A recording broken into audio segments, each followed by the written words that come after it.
21 তারিখের মধ্যে এটা জমা দিতে হবে নির্বাচন কমিশনে। তো সুতরাং সব কিছু মিলিয়ে সময় হাতে কম। আপনাদের আজ থেকে আমরা এখন উদ্বোধনের মধ্যে দিয়ে এখানেই আপনাদের কাছে ফর্ম বিতরণ হবে, যে ক্রাইটেরিয়াগুলো করা হয়েছে। আপনাদের দক্ষতা এবং পার্লামেন্টে কথা বলার যে যোগ্যতা এবং অন্যান্য সমস্ত যোগ্যতা থাকা দরকার, সবগুলো বিবেচনা করেই দলের নীতি নির্ধারণী ফোরাম বা বোর্ড, যেটাই বলি আমরা, তারা সিদ্ধান্ত নেবেন। 21 তারিখের মধ্যে এটা জমা দিতে হবে নির্বাচন কমিশনে। তো সুতরাং সব কিছু মিলিয়ে সময় হাতে কম। আপনাদের আজ থেকে আমরা এখন উদ্বোধনের মধ্যে দিয়ে এখানেই আপনাদের কাছে ফর্ম বিতরণ হবে, যে ক্রাইটেরিয়াগুলো করা হয়েছে। 11টা থেকে আমরা শুরু করছি মনোনয়ন ফর্ম বিতরণের কার্যক্রম। এখান থেকে শুরু করছি, আমরা এখনই ফর্ম দেওয়া শুরু করব। আপনাদের সাথে কথা বলা এবং উদ্বোধনী অনুষ্ঠানটা শেষ করার পর এখানেই আমাদের কিছু নেতৃবৃন্দ বিভিন্ন দেশের বিভিন্ন এলাকা থেকে, বিভিন্ন জেলা থেকে যারা দলীয় মনোনয়ন পেতে যারা আগ্রহী, তাদের কাছে মনোনয়ন ফর্ম দেওয়া হবে। ইতিমধ্যেই অনেকের আমাদের এই মনোনয়নের জন্য যে নির্ধারণ করা হয়েছে যে টাকা, সেটা দিয়ে রসিদ কেটেছেন। আপনাদেরকে বলি যে একটা গুরুত্বপূর্ণ এবং এই দেশের রক্তঝরা সংগ্রামের পিচ্ছিল পথে গণতন্ত্র প্রতিষ্ঠার যে পরিবেশ তৈরি হয়েছে, অর্থাৎ একটা অবাধ সুষ্ঠু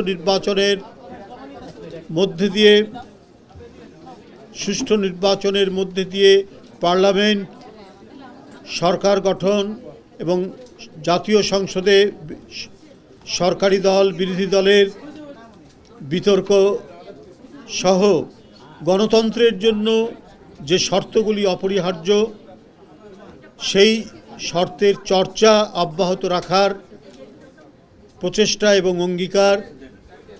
এবারের নির্বাচন, জাতীয় সংসদ নির্বাচন, যেটি ইতিমধ্যেই অনুষ্ঠিত হয়েছে 12ই ফেব্রুয়ারি, এবং পার্লামেন্টের যে প্রাণবন্ত ডিসকাশন এবং বিতর্ক অব্যাহত আছে, যেটি গণতন্ত্রের মূল শক্তি, এটাকে অব্যাহত রাখতে হবে। যারা দীর্ঘ 1600 বছরের ফ্যাসিবাদ বিরোধী সংগ্রামে অংশগ্রহণ করেছেন, নিপীড়ন নির্যাতন সহ্য করেছেন, অনেকের সন্তান অদৃশ্য হয়ে গেছে, এখনও পাওয়া যায়নি, অনেকে বিচার বহির্ভূত হত্যার শিকার হয়েছেন, এক ভয়ঙ্কর পরিস্থিতির বিরুদ্ধে নিরন্তর আন্দোলন সংগ্রামের মধ্যে দিয়ে গণতন্ত্রের যে বিজয় হয়েছে, ফ্যাসিবাদের প্রতিভূ শেখ হাসিনার পলায়নের মধ্যে দিয়ে যে বিজয় হয়েছে, সেই বিজয়কে আমাদের নিশ্চিত করতে হবে। সেই বিজয়কে আমাদের আরও সুসংহত করতে হবে।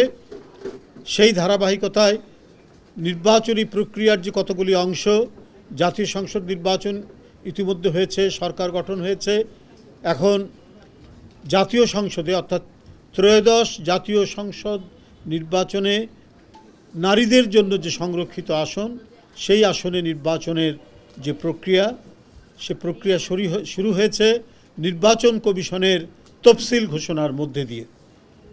এই নির্বাচনী প্রক্রিয়া দলের পক্ষ থেকে সম্পন্ন করার জন্য আমরা আজ থেকে দলের মনোনয়ন ফর্ম আমরা এই কার্যালয় থেকে শুরু করছি, বিতরণ আমরা শুরু করছি। আমাদের সারা দেশ থেকে মহিলা নেতৃবৃন্দ এসেছেন।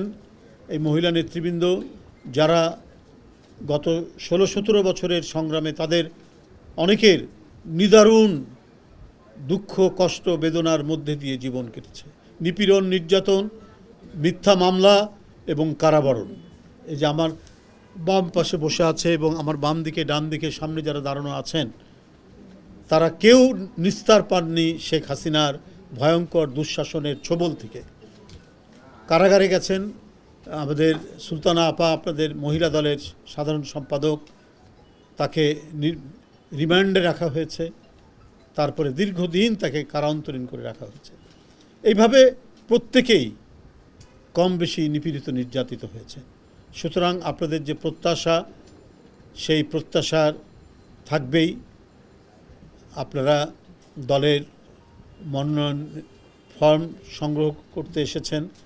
আপনাদের প্রাণের একটি আকুতি আছে, সবাই স্বতঃস্ফূর্তভাবে এটা নিয়ে যাবেন এবং দলের যে পার্লামেন্টারি বোর্ড, সেই বোর্ড সিদ্ধান্ত নেবেন সব কিছু বিবেচনা করেই। অর্থাৎ আপনাদের আন্দোলনের ভূমিকা, বিগত 16 বছরের আন্দোলনের ভূমিকা, 17 বছরের আন্দোলনের ভূমিকা, আপনাদের দক্ষতা এবং পার্লামেন্টে কথা বলার যে যোগ্যতা এবং অন্যান্য সমস্ত যে যোগ্যতা থাকা দরকার, সবগুলো বিবেচনা করেই দলের নীতি নির্ধারণী ফোরাম বা বোর্ড, যেটাই বলি আমরা, তারা সিদ্ধান্ত নেবেন। এবং এই যে সিদ্ধান্ত নেবেন সেই সিদ্ধান্তটা আবার সবাইকে মান্য করতে হবে। এটা আমি পেলাম না ও পেল বলে এক ধরনের পরিবেশ তৈরি করা, বিশ্রী পরিবেশ তৈরি করা, এইটা করা যাবে না। কারণ আপনারা এই দলের জন্য অনেক দুঃখ কষ্ট সহ্য করেছেন, অনেক বেদনা আপনাদেরকে পোহাতে হয়েছে। সুতরাং দলীয় সিদ্ধান্ত আপনারা সবাই মান্য করবেন, এটা আমার দৃঢ় বিশ্বাস। যাই হোক, আমরা আজকে 10 তারিখ, আগামীকাল এবং আগামী পরশু দিন, এই 3 দিন আমরা ফর্ম দেব এবং ফর্ম আমরা সংগ্রহ করব। এখানে জমা দেওয়ার কার্যক্রম একই সাথে চলবে, কারণ আমাদের সময় নেই। এর মধ্যে আপনাদেরকে হয়তো ডাকবে নির্বাচনী বোর্ড, তারপরে আরও বিভিন্ন বিষয়। 21 তারিখের মধ্যে এটা জমা দিতে হবে নির্বাচন কমিশনে। তো সুতরাং সব কিছু মিলিয়ে সময় হাতে কম। আপনাদের আজ থেকে আমরা এখন উদ্বোধনের মধ্যে দিয়ে এখানেই আপনাদের কাছে ফর্ম বিতরণ হবে, যে ক্রাইটেরিয়াগুলো করা হয়েছে সেইভাবে আপনারা করবেন, ফর্ম নিয়ে যাবেন। এখানে রসিদ কাটতে হবে, 2000 টাকা দিয়ে অনেকেই কেটেছেন। তো আমি এইটুকুই বলবো। আমি বলে দিই যে ফর্মের দাম হচ্ছে 2000 টাকা এবং জমা দিবেন আপনারা 50,000 টাকা। 50,000 টাকা দিয়ে আপনারা জমা দিবেন, এটা নির্ধারণ করা হয়েছে দলের পক্ষ থেকে। এটাও আমি সাংবাদিক ভাইদেরকে সবাইকে জানিয়ে রাখলাম। আশা করি ত্রয়োদশ জাতীয় সংসদ নির্বাচনের সংরক্ষিত মহিলা আসনের যে নির্বাচন ঘোষণা করা হয়েছে আগামী মাসের 12ই মে, সেখানে অত্যন্ত সুচারুভাবে নির্বাচনটি সম্পন্ন হবে এবং আমাদের দলের সেই সমস্ত মহিলা নেতৃবৃন্দরাই তারা মনোনীত হবেন যাদের গুরুত্বপূর্ণ ভূমিকা রয়েছে বিগত আন্দোলনে, যারা শেখ হাসিনার কোপানলের মধ্যে পড়েছেন এবং যাদের শিক্ষা দীক্ষা সুরুচি সব কিছুই রয়েছে। এগুলো সব কিছুই বিবেচনা করবে দল। আপনাদের সকলকে ধন্যবাদ। খোদা হাফেজ।